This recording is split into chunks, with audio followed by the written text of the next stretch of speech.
The way that I viewed sin, being LDS, was it just seemed like it was more of just a shortcoming. It wasn't truly a terrible offense. It was, you knew that you were wrong and you had violated stuff, and it almost made it seem like you made Christ suffer that much more in the garden. You should feel bad that you made Christ suffer in the garden.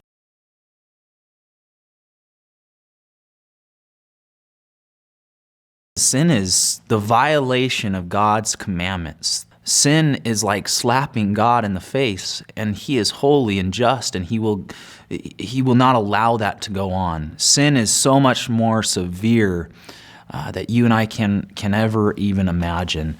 I think the very first place we should think of when we think about sin is the cross of Christ, because He who knew no sin became sin, and that's what sin looks like being punished, and it's serious. So part of the reality of understanding our sin is realizing that I can't do this. There is no amount of good works that I could ever do that would eliminate even one sin that I have committed, right? When you're saying that I can do something, you're taking away the praise and the honor and the glory that God has done something. You're saying that Christ actually died needlessly, that I can do something that would merit salvation before a holy and just God.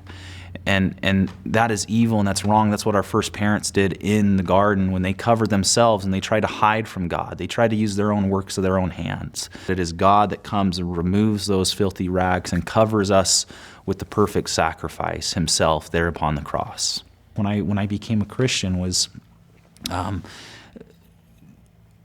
I realized that I was much more of a sinner than what I had previously thought.